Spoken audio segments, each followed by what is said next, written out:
हाय दोस्तों, एक बार फिर मैं हाजिर हूँ निफ्टी और बैंक निफ्टी का वीडियो लेकर। आज हम इस वीडियो में देखेंगे निफ्टी और बैंक निफ्टी आगे आने वाले दिनों में क्या मूव दिखा सकते हैं और समझेंगे उनके पीछे का लॉजिक क्या है और देखेंगे उनमें क्या ट्रेडिंग अपॉर्चुनिटी बन सकती है। तो चलिए फिर शुरू करते हैं। सबसे पहले हम चलते हैं निफ्टी के डेली चार्ट पर। दोस्तों, मैं निफ्टी के डेली चार्ट पर हूँ। आगे बढ़ने से पहले मैं बताना चाहूँगा, मैंने अपने पिछले वीडियो में निफ्टी और बैंक निफ्टी की जो मोमेंट एक्सपेक्ट की थी, निफ्टी और बैंक निफ्टी ने करीब करीब ऐसा ही मूव दिखाया है। मैं इससे ज़्यादा डिटेल में डिस्कस नहीं करूँगा, आप इसके लिए मेरा पिछला वीडियो देख सकते हैं। चलिए हम आगे बढ़ते हैं। दोस्तों, डेली चार्ट में निफ्टी का ट्रेंड क्या है ये देखते हैं। ट्रेंड फाइंड आउट करने के लिए मैं प्राइस एक्शन के मेथड को यूज़ करता हूँ। इसमें हम निफ्टी के दो रिसेंट हाई और दो रिसेंट लो लेते हैं और लाइन के जरिए उनको जोड़ते हैं। अगर हमें हायर हाइज और हायर लोज बनते हुए मिलते हैं, यानी चार्ट में जो रिसेंट हाई होते हैं वो अपने प्रीवियस हाई से ऊपर और रिसेंट लोज अपने प्रीवियस लो से ऊपर होते हैं, इसका मतलब होता है ट्रेंड अप है। और अगर हमें लोअर हाइज और लोअर लोज मिलते हैं तो ट्रेंड डाउन कहलाता है। तो दोस्तों, निफ्टी का ट्रेंड क्या है? निफ्टी में हमें लोअर हाइज मिल रहे हैं। चार्ट में ये निफ्टी का रिसेंट हाई है और ये अपने पिछले वाले हाई से क्या है, लो है। उसी तरह निफ्टी का रिसेंट लो पिछले वाले लो से नीचे है, इसे हम लोअर लो कहेंगे। तो निफ्टी का ट्रेंड क्या हुआ? निफ्टी का ट्रेंड क्लियरली डाउन है। ठीक है, निफ्टी का ट्रेंड क्लियरली डाउन है। अब डाउन ट्रेंड की दो अहम बातें मैं आपसे शेयर करना चाहूँगा।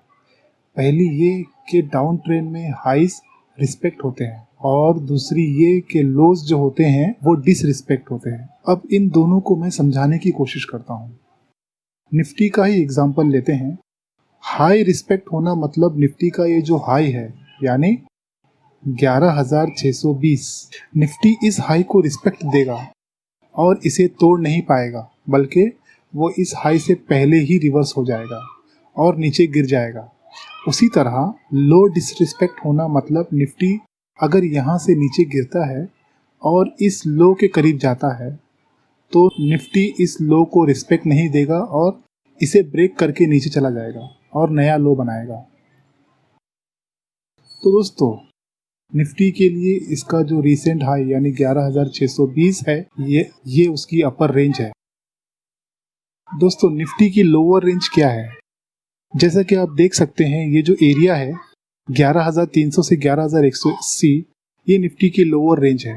तो निफ्टी इस तरह से 11,620 से 11,180 की रेंज में ट्रेड कर सकता है। हम राउंड फिगर लेते हैं, यानी निफ्टी 11,600 से 11,200 की रेंज में ट्रेड कर सकता है। अब हम निफ्टी को ट्रेड कैसे कर सकते हैं ये देखते हैं। जैसा कि निफ्टी का डेली ट्रेंड डाउन है, मेरा व्यू इसमें शॉर्टिंग का है। और जैसा कि मैंने कहा, निफ्टी 11,620 के ऊपर जाने के चांसेस कम है, इसलिए मैं इस रेंज में सेलिंग करूंगा और मेरा स्टॉप लॉस 11,620 से 10-15 पॉइंट ऊपर होगा और मैं 11,300 के पास यानी इस एरिया में एग्जिट ले लूँगा, क्योंकि मैं नहीं चाहता निफ्टी इस लेवल को हिट करके ऊपर जाए और मेरे प्रॉफिट को खा जाए। तो निफ्टी में मेरा व्यू और निफ्टी का मेरा ट्रेड आपको समझ आ गया होगा। चलिए अब बढ़ते हैं बैंक निफ्टी की तरफ। दोस्तों, बैंक निफ्टी का ट्रेंड क्लियरली डाउन नहीं है। दोस्तों, आप मुझे कमेंट करके बताइए कि बैंक निफ्टी का ट्रेंड डाउन क्यों नहीं है। दोस्तों, बैंक निफ्टी का ट्रेंड साइडवे है। अब साइडवे में क्या होता है, साइडवे में मार्केट अपने लो के पास जाता है तो उसमें बाइंग आती है और जब वो अपने हाई के करीब जाता है तो उसमें सेलिंग आती है।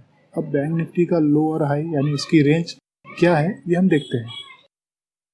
दोस्तों, चार्ट में बैंक निफ्टी ने ये जो लो बनाया है यानी 20,400, ये बैंक निफ्टी की लोअर रेंज है और बैंक निफ्टी में ये जो एरिया है यानी 22,200 से 22,600, ये उसकी अपर रेंज है। तो बैंक निफ्टी की ट्रेडिंग रेंज क्या है? 20,400 से 22,600। फिलहाल बैंक निफ्टी उसकी अपर रेंज में ट्रेड कर रहा है, तो हम यहाँ से सेलिंग आती हुई देख सकते हैं। तो बैंक निफ्टी की ट्रेडिंग रेंज 20,400 से 22,600 है और इसमें इस लेवल से सेलिंग आ सकती है। अब हम बैंक निफ्टी कैसे ट्रेड कर सकते हैं ये देखते हैं। दोस्तों, बैंक निफ्टी का ट्रेंड साइडवे है। और बैंक निफ्टी अपर रेंज में ट्रेड कर रहा है, मतलब इसमें सेलिंग की जा सकती है।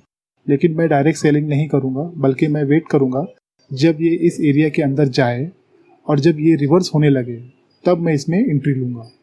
यानी मैं प्राइस के और अंदर जाने का वेट करूंगा और जब बैंक निफ्टी कोई बेरिश कैंडल बनाएगा तो ही मैं इसमें एंट्री लूंगा।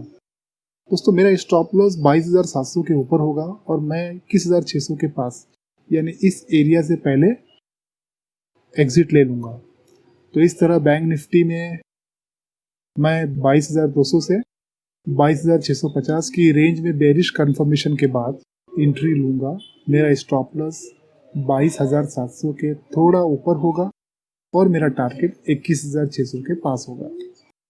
उम्मीद है दोस्तों निफ्टी और बैंक निफ्टी का ये वीडियो आपको पसंद आया होगा और जो लॉजिक मैंने रखे हैं आपकी समझ में आए होंगे। तो मिलते हैं अगले वीडियो में, तब तक के लिए बाय बाय दोस्तों। और हाँ, प्लीज़ मेरे इस चैनल को सब्सक्राइब करें ताकि ऐसे ही वीडियो मैं आपके सामने लाता रहूं